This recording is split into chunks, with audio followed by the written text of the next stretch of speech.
Hi, hello! Welcome to my channel. Magluluto tayo ng kambing, itong kambing na pakuluan na. Magluluto tayo ng caldereta with my Greek style caldereta. Garlic, onion, bell pepper, carrots, and patata. Ayan, ang lulutuin ko. Ngayon, punta na tayo. Magluluto na tayo kasi tanghali na. Ito na yung damihan natin ang onion.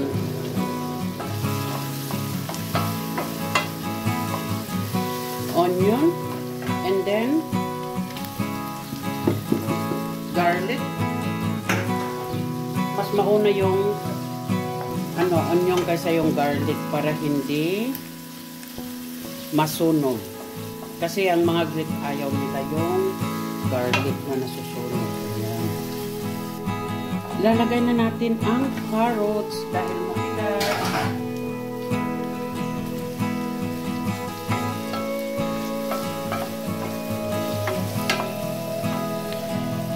At hayaan lang natin maluto.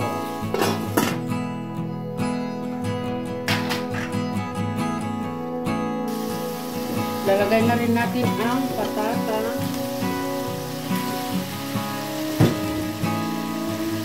Tomato, fresh.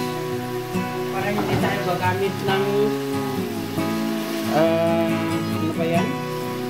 Parang ketchup, tomato paste, hindi. Dahil lahat mga presko. Ang kambing din na ito ay presko rin. Kinatay lang nila nung April.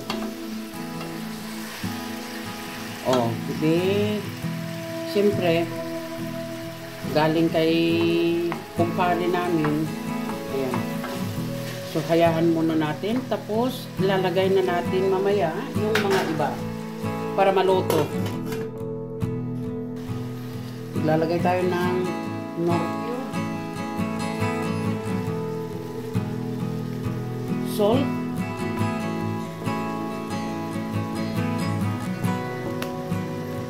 And black pepper.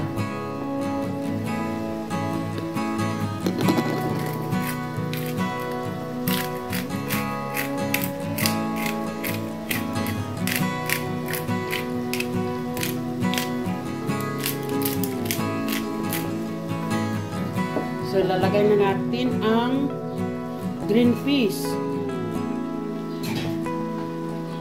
At hayaan lang natin na maluto tong mga to. Tapos, lalagay na natin yung meat. Ganito ang style na gusto ng asawa ko. Ayaw niya yung style ng Pilipino dahil ang style naman kasi natin, kung ano-ano pang nilalagay natin, yung liver paste, yung kung ano-ano. Kaya, ayaw niya ng ganun. Ang asawa ko ay very simple lang. Ayaw niya yung maraming kung ano-anong nilalagay natin na maraming conservative. Kaya gusto niya yung laging fresh. Ito.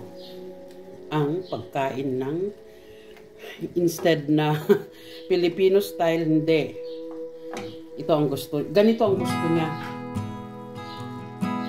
Ayan, ang gandang tignan, guys. Green, orange, white, and red. Diba? Maglalagay tayo ng kunting sabaw para hindi naman maano. Yung sabaw ko is yung pinagpakuluan ko ng karne. Kaya ayan. Hayaan natin maluto. At mamaya ulit. Titignan na natin. Ay wow! Ayan.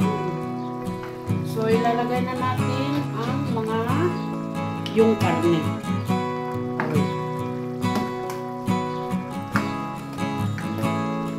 Karne.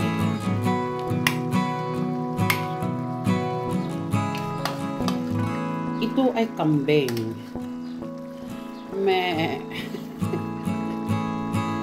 Wala kaming ibang karne kung maliban lang sa kambing. Hindi kami nag-i-stock ng, let's say, yung baboy. Bihira lang kami. Kumakain naman kami ng baboy pag, pag nagbabarbecue kami. Inaano namin barbecue. Ayan. Yung sabaw, ilagay natin kasi sayang din yan. Malinamnam pa naman. And then, yung last, nagalagay kong ganyan para hindi malutak na lang. Ayan.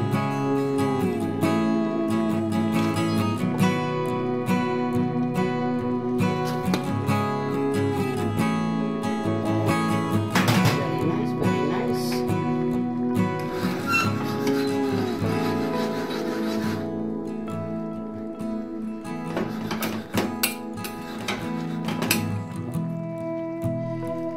Hayaan lang natin na maluto lahat na yan.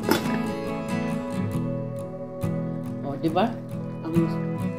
Ang saya-saya ng araw dahil makulay ang pagkain natin ngayong araw. Pagkain ng tatlo. Dahil ang asawa ko, anak ko, at saka yung kaibigan naming pare. Ako naman is gulay-gulay lang. So, hayaan lang natin na maluto.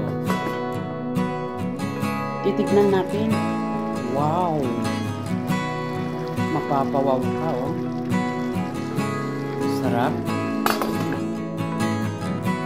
Ayan, malapit nang maluto ang kaldereta. Greek kaldereta. Ako guys, habang na nagluluto ako, gagawa din ako ng apple juice with carrots and ginger para sa isang pamilya, anak ko at saka ang mister ko. So ayan, super mom ba ako o ano? Talaga nagluluto na nga ako, gagawa pa ako ng prutas juice nila. Ayan. Ayan, ready na. Kaya lang maraming sabaw, kaya ang gagawin natin dito na lang ay maglalagay ako ng corn flour para maging malapot yung sabaw. Hindi naman ako naglagay ng maraming sabaw. Bakit nagkasabaw? Ayan.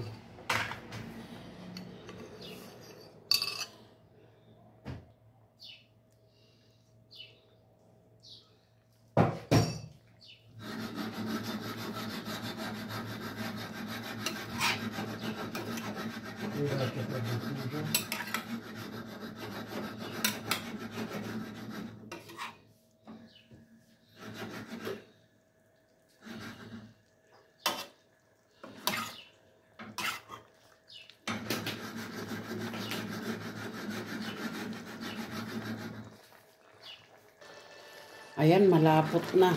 Ayan, malapot na. Lumapot na yung sabaw. Kaya, pwede na kaming kumain. So, ayan. Ready.